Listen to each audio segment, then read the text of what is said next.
I'd like to welcome you to my Thursday Bread History Seminar Workshop. I am broadcasting from my kitchen in Santa Cruz, California. My name is William Rubel.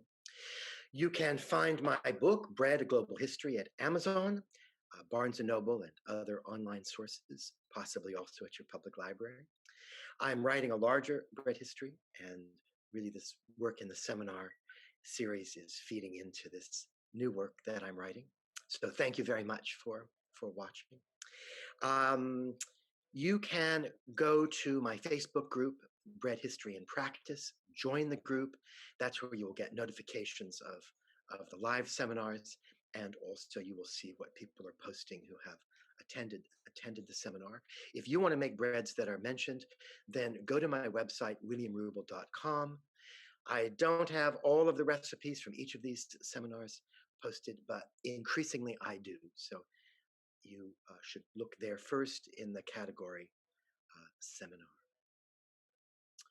Now, I always start with the same two slides. And so I'm going to do that now.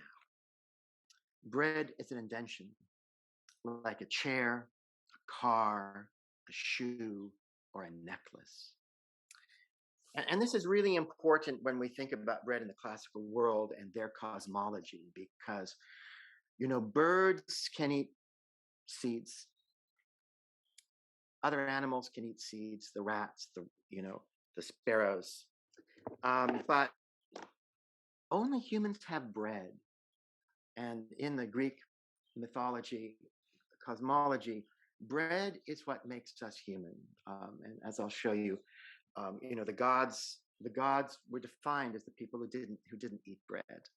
And it was the fact of the human ingenuity that this is an invention. It doesn't grow as a crop. No farmer ever harvested a field of bread. No farmer ever picked bread from an orchard or dug it from the ground like a potato. And everything about bread reflects culture. And we're going to see a little bit today, sort of begin to get into what the ancient Greek world thought about bread. And when you look up in the night sky and you see the stars and the constellations and the dreams and maybe hopes, certainly you take a deep breath now and you look in the sky and you just hope that we're going to pull it together, us humans. But one of the things you're not going to find there is the recipe for the best bread, because that recipe is written in our hearts. Now, as you know, I think when we look through bread history, going all the way back to the Upper Paleolithic, the first moment that we actually have a sample of bread, so we can say, aha, this is how they made it, that we have something very consistent.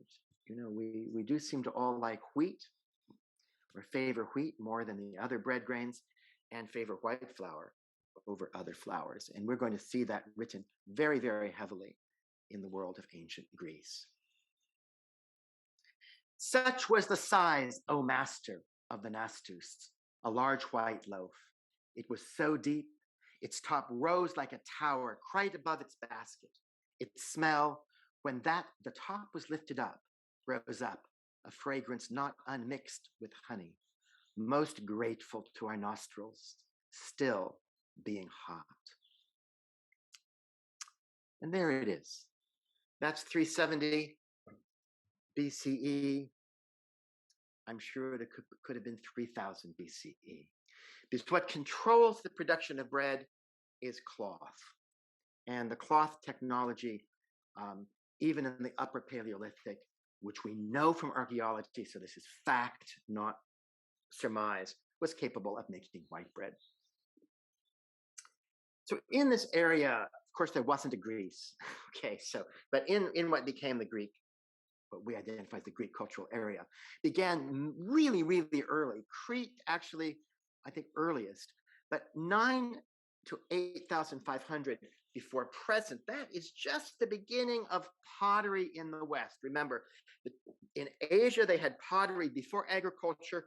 We had, identifying with being Western, we had the farming before the pottery. So this magnificent piece from um, the Minoan civilization on Crete is roughly 5,000 years after they already were farming grains and keeping animals. William, are we Yeah. supposed to be seeing slides? We can't see slides. Oh my God, are you serious? We thought you were introducing it. We haven't seen. You're not sharing your screen yet. Oh, guys. Well, that is weird because it said stop share. Oh, was this like a star? Are you seeing the slides now? Yes. Yes. Yes. Okay. All right. Well, out of order, I also forgot to say that December 9th, I'll be doing the Sailor's Guide, Bread Insights by the Irascible John Cochrane. And everyone who registers is going to get my unpublished annotated edition of the Seaman's Guide. And January 6th, I'm going to broadcast live from Luxor. I'm going to go back to Luxor for the holidays. So you can put those on their calendars. We'll have them up, I think, next week. So you did see Rachel's thing. All right. This is the invention picture that most of you know well, the stars. Okay, Crete. So this is 5,000 years. It took 5,000 years to go from the Neolithic communities that first populated this area to this high-level civilization of the Minoans. And that is also our distance from them, roughly speaking. I've read this before. Satis Quercus, acorns had their day, an adage from Erasmus. And he says an old adage aimed at those who have left behind a squalid way of life and proceeded to a more polished and wealthier one.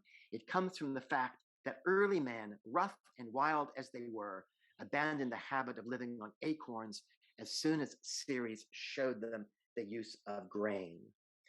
And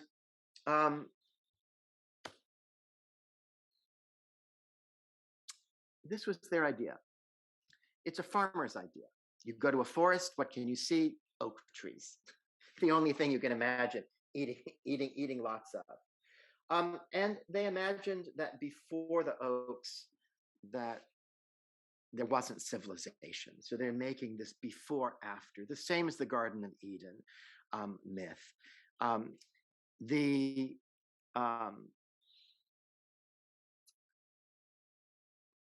Greeks associated cereals with this shift from the wild past, and in their mythology that was Arcadia, and the Arcadians were rough and wild people. It was also the Golden Age. Hesiod writes about this Golden Age, and this is the time when, as Adam and Eve in the Garden of Eden, food was just there for the picking. You didn't have to work. The dietary triumvirate and the basis for the culinary civilization of the ancient world was cereals, primarily bread, bread being the highest status version, vine the wine, and olives. And in each case, you could eat grapes, you could eat olives, which they did. Cato fed windfall olives to his slaves. But the highest order were the ones that took the most work. And those are the ones that prove that we are not animals, because there was so much work going into it. And I think there's no discussion of bread that shouldn't begin, in this case, in the ancient world, with the lack of bread. Nothing is more shamelessly demanding than an empty belly, which commands attention, even if the body is heavy with weariness, the heart laden with grief. And that's Odysseus. Limos is the unworking man's most constant companion. Of course, Hesiod was really big on hard work, but here is no safety net. You don't earn a living, you starve. And Dante, and waking early before the dawn was red, I heard my sons who were with me in their sleep weeping aloud and crying out for bread. So I think as we are going to be discussing bread in plenty, in the case of this talk, you always need to remember there were these times when the bread was lacking. and you would have switched down the hierarchy of the good breads to the bad breads, and then further down the hierarchy to the porridges.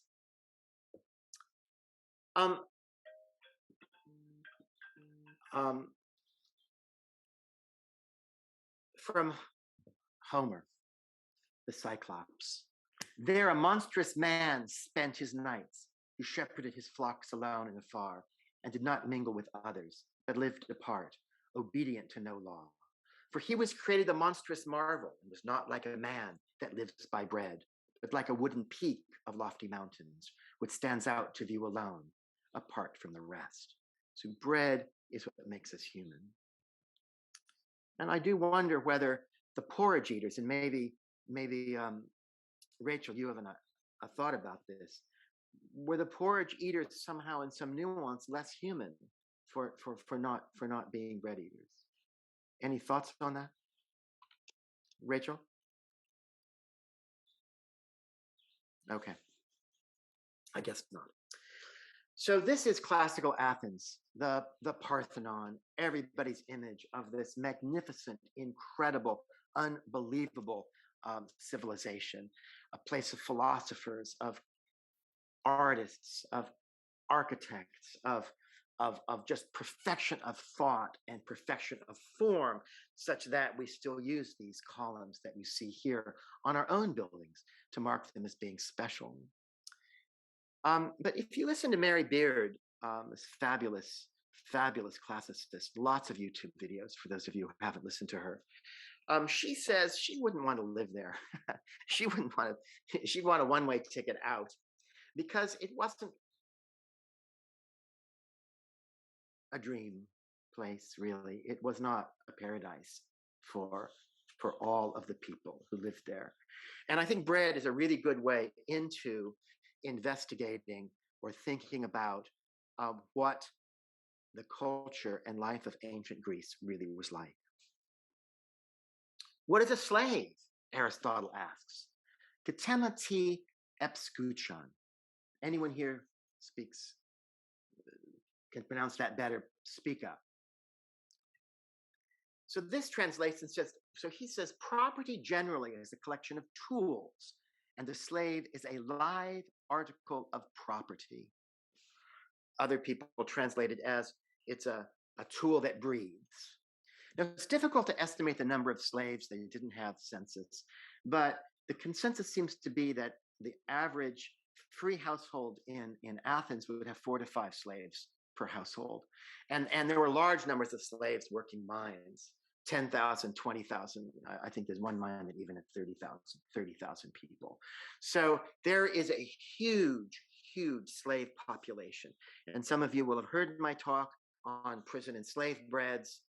So here's Aristotle, the man that we associate with brilliance, philosophy, so much that's wonderful.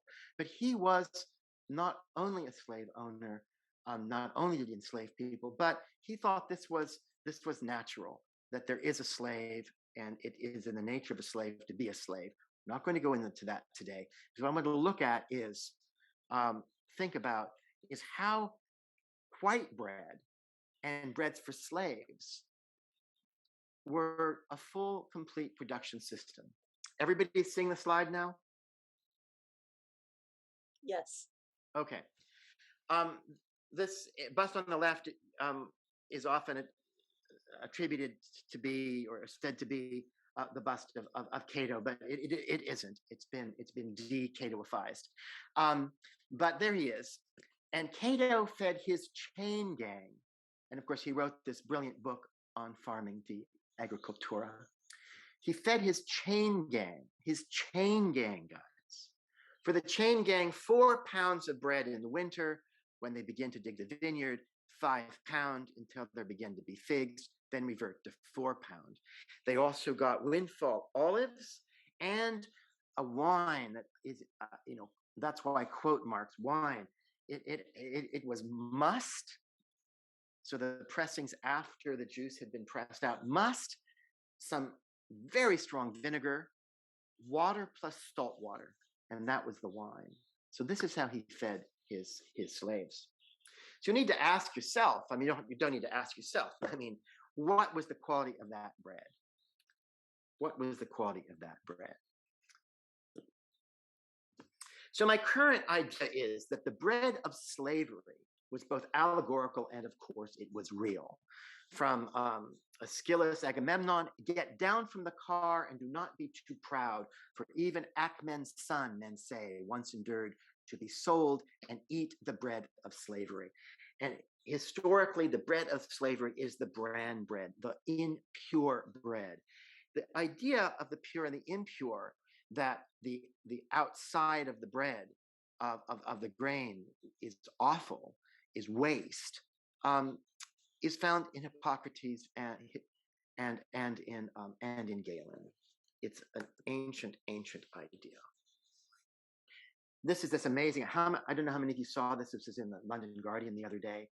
This is a slave room intact that was just found on the outskirts of Pompeii, and on the right is a Greek man with his slave. And the slave's not a child, but they always depict the slaves as being smaller, So you want to be thinking this little room for the slaves in Pompeii, as we call it, has no window. It's like a windowless room, or maybe there was one window way at the top. It was mostly foreigners who were enslaved, and they did the work for the Greek minorities. You have to have been very, very, very poor woman to have ground your own flour. These figurines are funerary figurines. Many of you will have seen them in the Louvre. There's wonderful ones in the Met in New York, and all over the world. There are some of these figurines that show people making bread, women making bread. And so we should assume that this woman is a slave. And they worked alone, but they also had mills. Returning home, I bade the servant go follow me to the market, and taking her to the house of an intimate friend, I told her I was fully informed what was going on in my house. So it is open to you, I said, to choose as you please between two things, either to be whipped and thrown into a mill, and to be irrevocably immersed in that sort of misery, or else to speak out the whole truth, and instead of suffering any harm, obtain my pardon for your transgressions. Tell no lies, but speak the whole truth. This slave girl, slave woman, was witness to the fact that his wife was sleeping with another man. There are these are towers still stand in Greece, and they were towers that were part of farms. They were a fortified area, a tower within a farm complex, and the archaeology of this tower shows that it was occupied by women slaves, because there were loom weights. Remember, the women were the weavers, and they also had the grindstones. They were also the grinders. And just for those of you who haven't been to previous lectures or not ones on women and bread, women are the inventors of bread. They developed bread, and you should think of them as having been, before he divided up and slaves to do the work, as fully vertically integrated industrial systems, where they harvested the grains, they processed the grains, they wove the cloths, they wove the baskets, they processed they milled the flour, they processed the flour, they baked the bread, they served it to their family, and they got instant feedback on what was good and what wasn't. In this little figurine, you see a sieve with holes in it. You should think we can assume that is a leather sieve. It could have been made, I'm sure, much finer than that. Here's a leather sieve that you can buy on eBay. There's a lot of them for sale from Bulgaria. And about 20 years ago in Rajasthan, I bought this metal sieve that women use to sift the flour before making chapati. It makes something about an 80% extraction. So about 20% of the weighted bran is removed, and on the right, easy to imagine that level by hand, being made. And of course, you can also sift with cloth. This is in the Louvre. For those of you who go to and if you haven't seen it, you go Greek galleries, and there's a hall you go through with wonderful figurines. Like in the Cuban cigar factories at the turn of the 20th century, where there was somebody sitting there reading a newspaper to everybody who was working. There was a flautist. We should assume that these are enslaved women. Now, Homer describes the system, the flour production system for Odysseus' palace, and there were 12 enslaved women. And I'm going to read this. I love this passage, and I think one of the special things and what's been so exciting for me, working in my part one of Greek bread, is reading the texts. And the reason there's going to be a part two and maybe three, besides the fact that half the people weren't able to log in today, is that there is so much you can find in the literature that are either recipes or something that inform the production of bread. So Odysseus has finally made it home. He's disguised as a beggar, and he is itching. He's itching to slaughter the suitors. He's itching to go, and so he steps outside his palace, and he just says, "Look, I'm looking for 2 signs, and if I get 2 signs, it's good to go." Then he's got a plan already with his son on how they're going to get the slaughter underway. "Father Zeus, if of your goodwill you gods have brought me over land and sea to my own country, after you have grievously afflicted me, let some of those who are awaking utter a word of omen for me from within, and without let a sign from Zeus be shown besides." So he spoke in prayer, and Zeus the all-wise heard him. At once he thundered from gleaming Olympus, from on high, from out the clouds, and noble Odysseus was glad. And a woman, grinding at the mill, uttered a word of omen from within the house nearby, where the mills of the shepherd of the people were set. At these mills, 12 women in all plied their tasks, making meal of barley and of wheat, the marrow of men. Now the others were sleeping, for they had ground their wheat, but she alone had not ceased, for she was the weakest of all. She now stopped her mill and spoke a word, a sign for her master. "Father Zeus, who are Lord over gods and men, how loudly you have thundered from the starry sky. Yet nowhere is there any cloud. Surely this is a sign which you are showing to someone. Fulfill now, even for me, the word that I shall speak. May the suitors this day, for the last and latest time, hold their glad feasts in the halls of Odysseus. They who have loosened my limbs with bitter labor, as I made them barley meal, may they now sup their last." Well, her curse was heard. Her curse was heard. So there's such exhausting work that the other slaves had gone back to sleep. And she's old, and she's worn out from this terrible, terrible labor. But do note that these suitors are eating barley. Archaeology is the gold standard for how, for the past. And I have not found any pieces and any works that talk about the ovens. And if any of you know of any, please don't post them in the chat. Post them on my Facebook group, Bread History and Practice. On the left, we see a tandoor oven. Again, I don't know how common that was. On the right, we have a woman sitting at an oven. And I have made an oven that's like this, as you guys know. And what I'm going to do today is I am simply going to stop at about 10 after the hour, and we're going to switch over to a live demonstration of the oven. This is a part 1, and I'm just going to go as far as I go, and we're not going to worry about it because we're going to have a part 2. In terms of how you do bread history, you can see in the right there are those 2 little conical loaves. We just get all the information we can from wherever we can find it. Those might also remind you of the conical loaves, those of you who attended my talk on Egyptian bread, part 1, I think it was. Those are similar to loaves that we have, I think, on display in the museum in Turin. So it's obvious that if you have a lot of people milling, you can easily siphon off 20% as the whitest white flour, or 15%.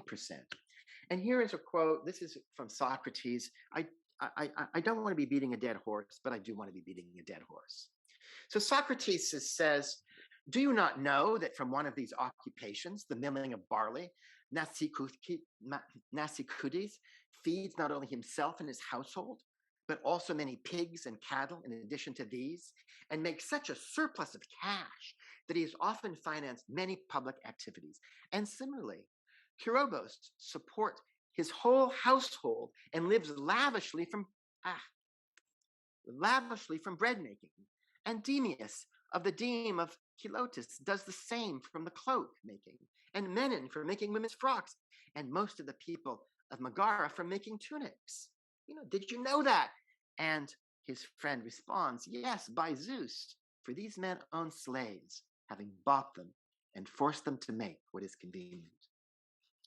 Of course, that's one of the great lines in Hamilton, where I think Hamilton, where Hamilton says to Jefferson,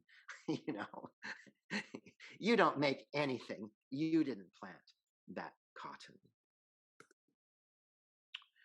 So Hesiod has this book, The Work of Days, and it's where we read about, it's the main source of the Golden Age, the Silver Age, the Bronze Age, and our age, the decline of human civilization.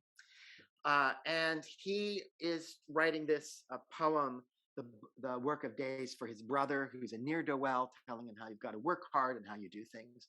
So I just referenced the first thing he says about cereal grains is a household first, a woman and an ox is what you need, a female slave, unmarried, who can plow and sow the seed. So this will be, I think, minor plowing, because he then goes on to say that for the deep plowing or heavy land, he doesn't specify, you need a man of about 40 years old who will follow the furrows, who's strong, and who's fed upon a double portion of an 8-piece loaf of bread. So we know the 8-piece loaf of bread was common even hundreds of years later. On the right is one of the loaves from the ovens from Pompeii. Cato says, make kneaded bread as follows: wash hands and mortar thoroughly, place flour in a mixing bowl, add water gradually, work nicely. When well worked, shape and bake under a crock. So this could have been baked under a Dutch oven, and certainly an unleavened wholemeal barley bread or an unleavened, very wholemeal wheat bread is still palatable if it's unleavened.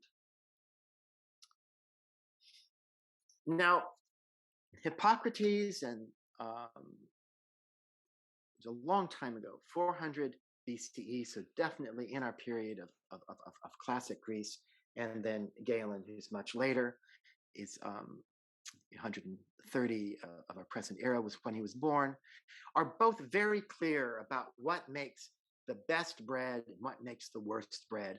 The whitest flour is best, bran flour is worst. Unleavened breads are the absolute worst of all. And wheat breads are better than barley bread. The breads that make the whitest wheat are better than those that don't. So that puts Triticum aestivum, subspecies aestivum, ahead of durum. So I'm going to stop sharing for a moment and show you a little shows and tells. Rachel had said earlier, and I got a bit distracted by all of our problems here. She'd said earlier that this is all about seeds, and I think it is remarkable. I have seeds here. Can you guys see? Yeah, you can see this here. So here, these are wheat seeds, and our whole world operates on these wheat seeds. Those of you who were at my last talk, wheat covers is the largest crop by acreage in the world. This little grain, it's tiny, guys. It's tiny. It's nothing. And just I can't even get it in the finger. So it is really a miracle of human ingenuity that this big animal, I mean, look, I'm not a giant, but I'm not a mouse.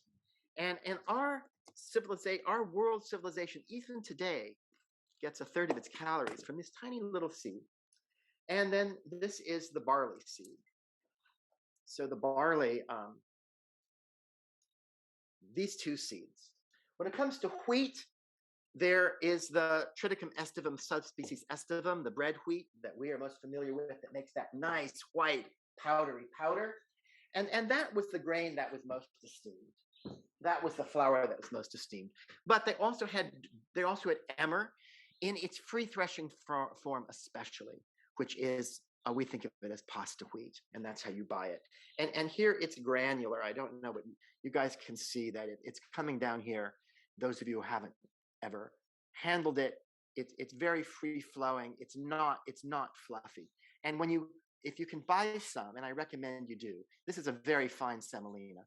You can move it between your thumb and forefingers. Something that Tony Shahan, who I welcomed back before you all here, who was a regular during the when COVID was in total lockdown, is a miller, and hopefully he'll give us a talk again.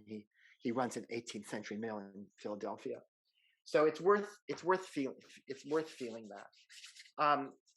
worth feeling that.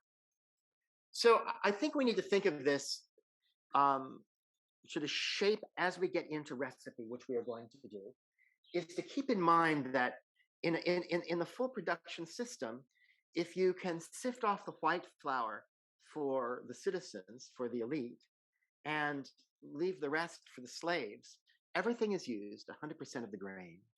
And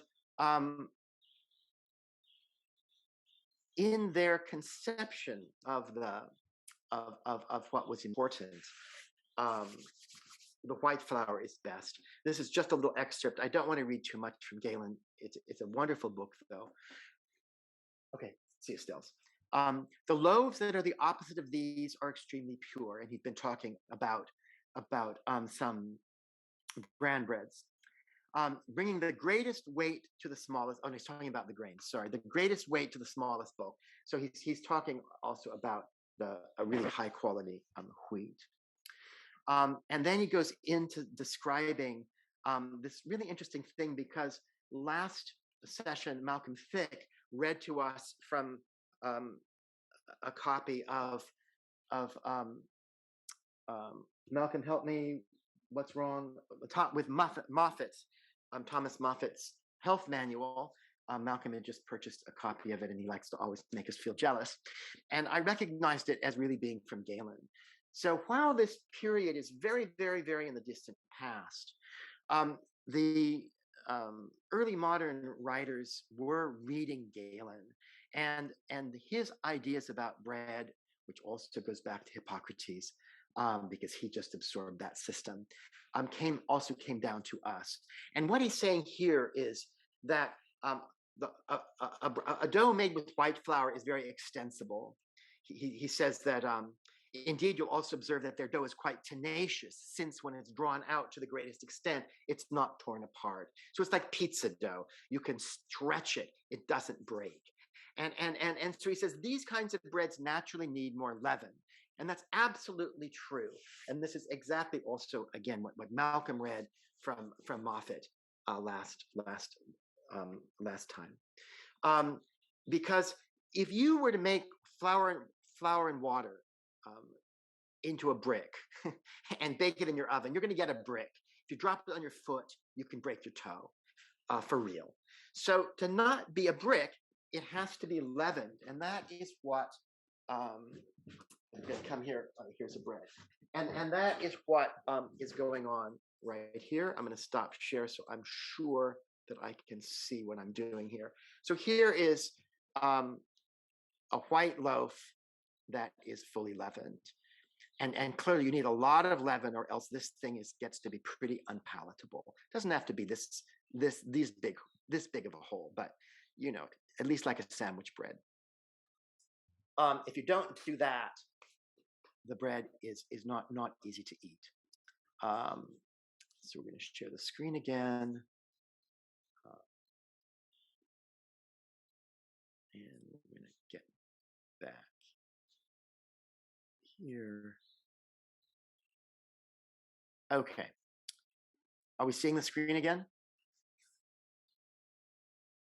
Are we good? Somebody unmute and just tell me the screen is good. Screen is good. Okay. Yeah. All right. Okay. Good. So it's good. Okay. So then he goes on to say, it's really clear from reading Galen that bread I just held up and would be like the bread that was described, the nastus. This is the best bread. But it's really important if we read this last line, between the most pure and the least pure is a wide range where there's more or less purity, some called, and in truth being pure and others impure. So there are ideas of pure and impure.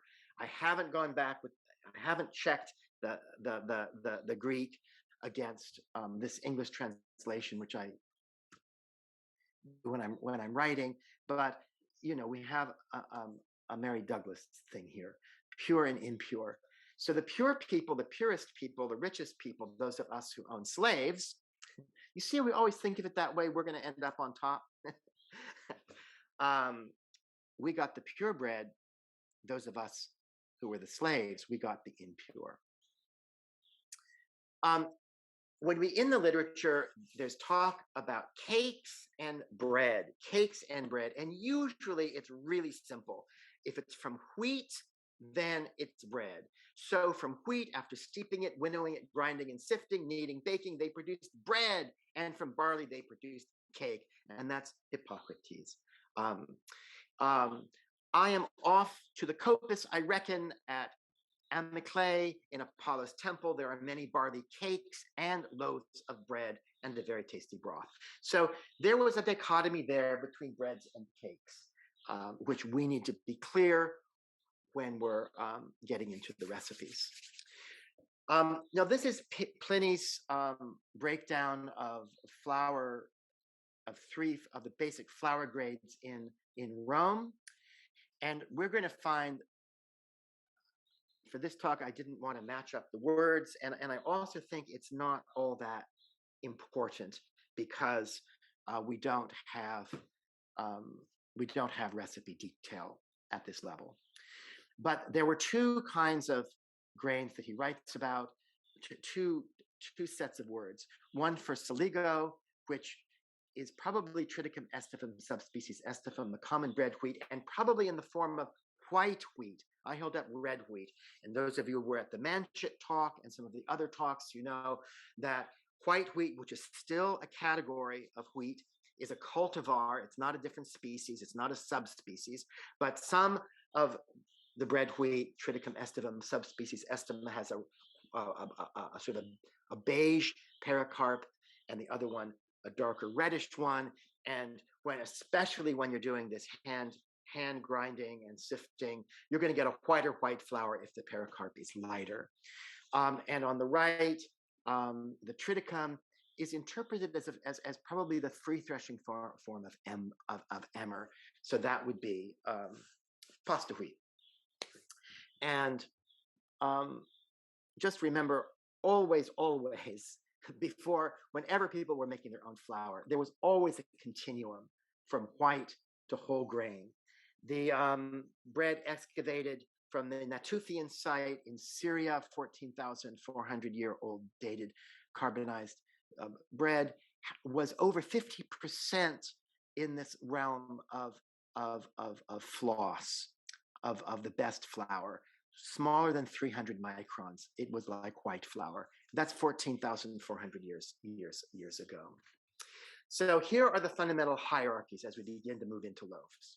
Leavened bread's always best. Fine white flour is always best.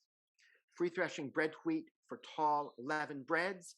Durum wheat for flatter leavened breads. So you can, there's an Algerian bread, flat bread that's made with semolina, but it's flat. It's maybe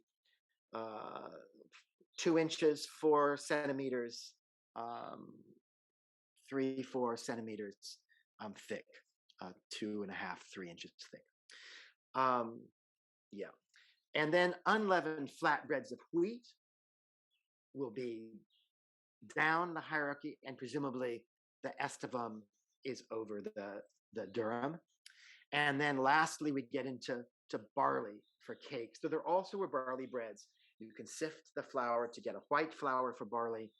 And I think that Galen would sometimes refer to that as a barley bread, but mostly we refer to barley things as cakes. So I am going to show you, I'm going to stop sharing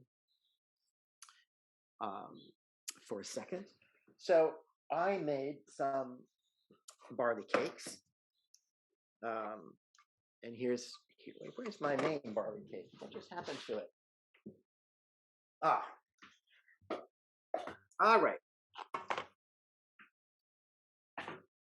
Okay, I do have time now. I remember it. I was going to read from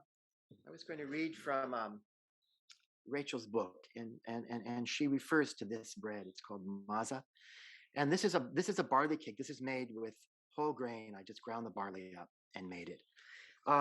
It's a little out of the narrative order where I wanted it, but I'm going to read it anyway. And sort of to reinforce that we are in a different world. And this is a very beautiful, beautiful passage from Rachel's Cuisine and Empire. It's about this is describing a sacrificial feast at the Olympic Games. So mid-morning on the 3rd day of the games, priests began the sacrifice in the temple of Zeus, topped by a 40-foot ivory and gold statue of Zeus, created by the famous sculptor Phidias. On the altar, ash from years of sacrifice, held together with water from the nearby river Alpheus, towered 20 feet into the air. One by one, 100 oxen draped with garlands, raised especially for the event and without marks of the plow, were led to the altar. The priest washed his hands in clear water in special metal vessels, poured out libations of wine, and sprinkled the animals with cold water or with grain to make them shake their heads as if consenting to their death. The onlookers raised their right arms to the altar. Then the priest stunned the lead ox with a blow to the base of the neck, thrust in the knife, and let the blood spill into a bowl held by a second priest. The killing would have gone on all day, even if each act took only 5 minutes. Assistants dragged each felled ox to one side to be skinned and butchered. For the assembled crowd, cooks began grilling strips of beef, boiling bones in cauldron, baking barley bannocks, and stacking up amphora of wine. For the sacrifice, fat and leg and thigh bones, rich in life-giving marrow, were thrown on a fire of fragrant poplar branches, and the entrails were grilled. Symbolizing union, 2 or 3 priests bit together into each length of intestines. The bones whitened and crumbled. The fragrant smoke rose to the god. As the sky darkened, the feast began. Each participant was served meat, sprinkled with holy salt, barley bannocks, and watered wine. And then she quotes, Rachel quotes, "The whole company raised a great cheer, for the lovely light of the fair-faced moon lit up the evening." Isn't that a beautiful passage? That's just gorgeous writing. Gorgeous writing, Rachel. So that is this one. So this is just flour and water, and you mix it. You want it, it's looking to me like it's taking about 80% water to the weight of flour. So like 80 grams of water for 100 grams of flour. I would probably start at about 70. Tony, do you have one to show? You're on mute, Tony. Tony, you're muted. Tony. Couldn't get the cursor on the microphone tab. Okay. Anyhow, this is toasted barley. I went to the effort of toasting it. It's just barley and water and a little bit of salt, cooked in a cast iron skillet, not baked in the oven. But it has the kind of sweetness that you talked about. Yeah, that's beautiful. And Tony, so thank you so much for mentioning the toasting. Galen says that the best barley products are made by toasting the grain first and then milling it, and that would definitely bring out nice flavor like we do with herbs. I'm going to go back, share the screen. I'm going to need to speed up, or we're not going to get to the demonstration. I posted this paper on my website. There are 4 pages of these figurines that you see on the right and on the left. This was from cakes that were put in this basket, which you can see. The middle one on the left, you can sort of clearly see it. This was sort of a winnowing basket, and people would buy little figurines of the winnowing basket with different cakes in it for this festival for Demeter and her daughter. So I have made a few of these, and I think these could be inspiration. It's a big festival. I'm assuming that the cakes they actually served there would probably have been whole grain. I can't imagine them sifting the flour to give you a more refined cake. But as Tony says, it comes out sweet. These are sweet. There is you'll read some very definitive, even recent textbooks. They say, the affluent people, the rich people, the citizens didn't eat barley cakes. It's nonsense. It's wonderful, and I've been finding them are really, really nice for breakfast. What you can see is one of these. This is a woman, the 20th century, holding up a bread, and notice it's got these five dots, 5 big breads on top of the little bread, and a strip connecting them. And look at the one on the left there. Look at the one on the left there from the past. I'm going to stop sharing, and I actually did some work myself. So here is. So I think as you make these things, you can just really feel inspired. I would go to that paper that I posted, and you can copy some of the shapes. It's really easy, and it's so much fun. And this one plate that has lots of little breads. It's so much fun, and they're delicious, and they're delicious, and they're delicious. This is just from juvenile satires. It comes up on the internet all the time. In this translation, the words are a little bit different, but this is just the point that when you went to a big feast, it was not uncommon for the breads to be organized by their color, and you had to choose or other factors. So you chose the bread. You sat by the bread basket. That was for your social station,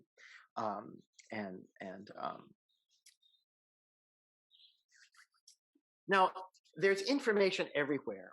This is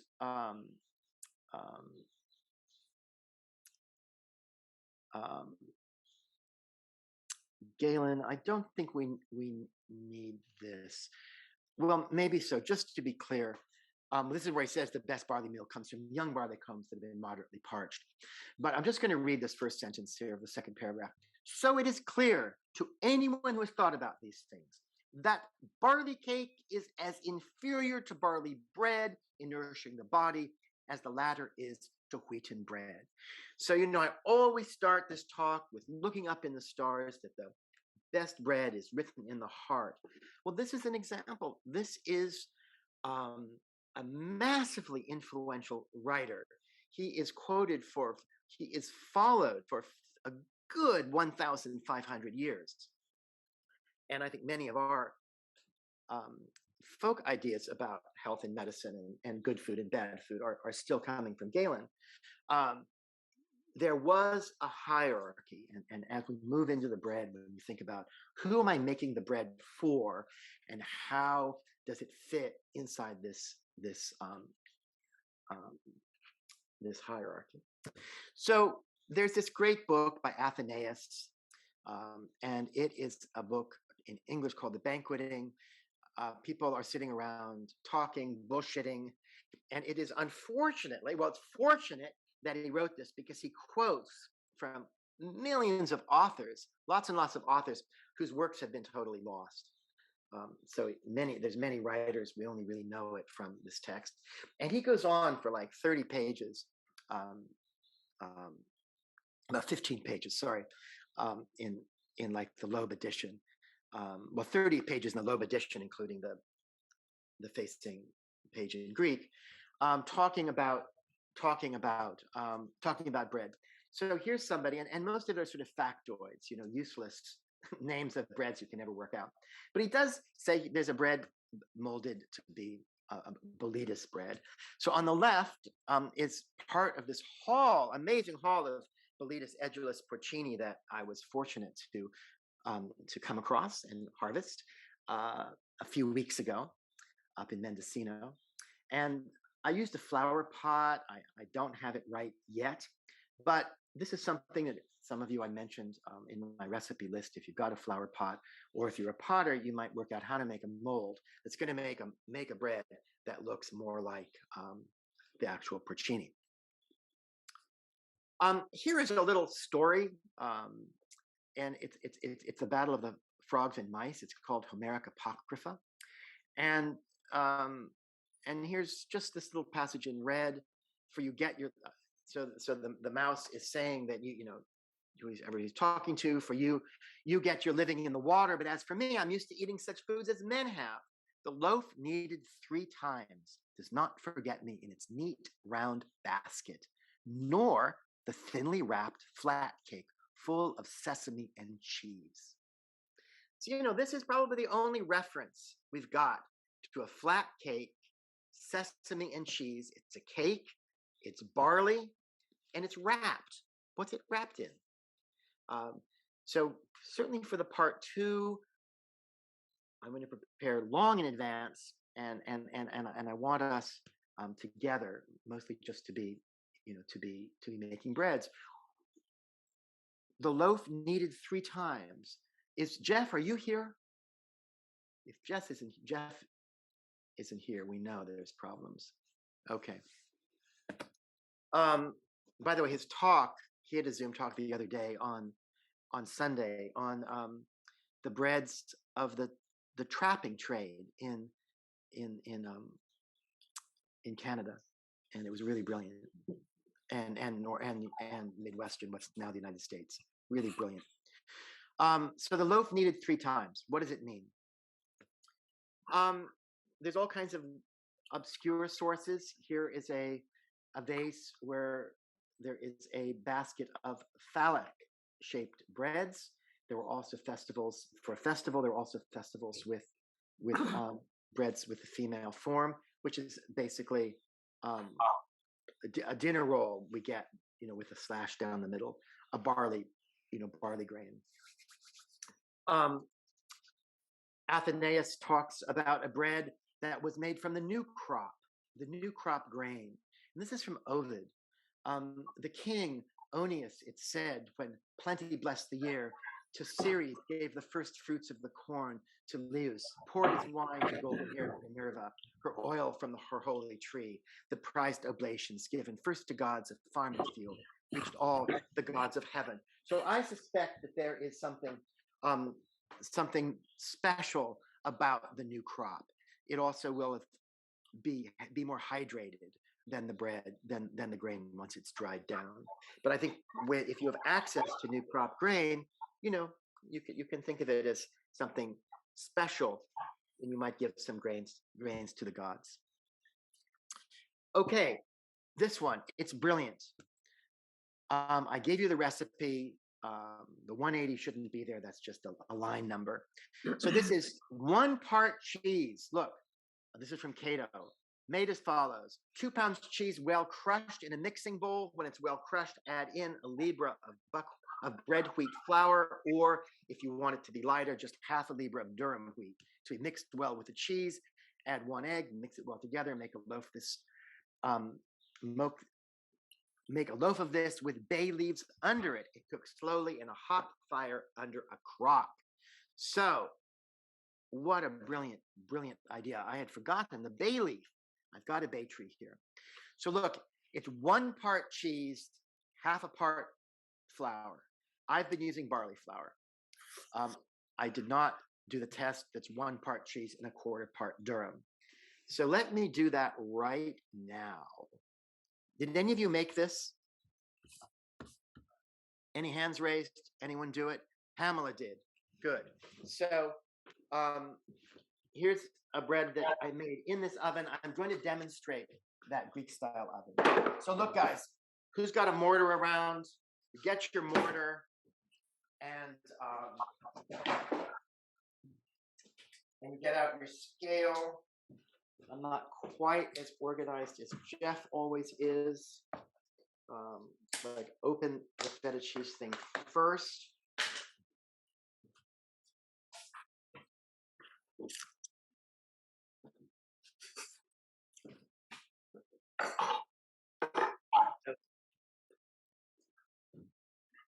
All right.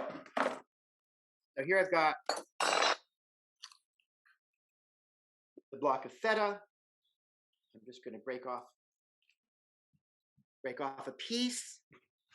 I'm coming here on my scale. I'm weighing it. I'm at 143 grams. So what's that? 14. So that looks like I want 70 grams of flour. I've got,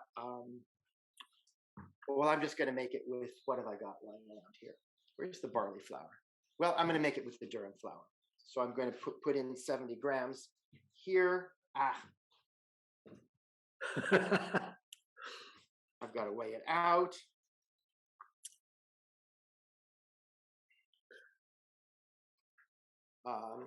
There we go.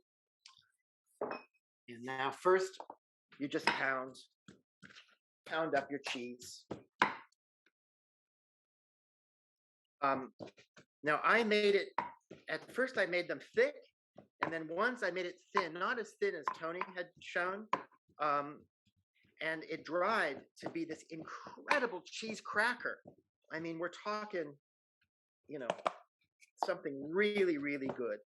So I'm pounding this up now, and I haven't made it within, may have been a mistake for me to do a 1-to-1.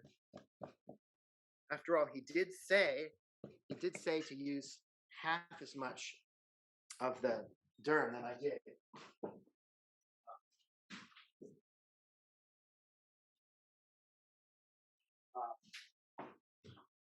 A little bit of egg from my chickens. My young chickens are finally producing.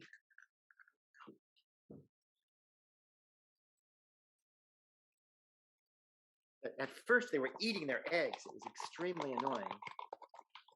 Hopefully, we get the barley bread. Now, this cheese bread. How many of you have made the cheese bread already? Because someone in the Facebook group said they'd made it and that it was, as I had said, unbelievably delicious. No, I shouldn't have innovated right here in front of the live audience. So, a cake. I actually think I should not have used that flour in that quantity.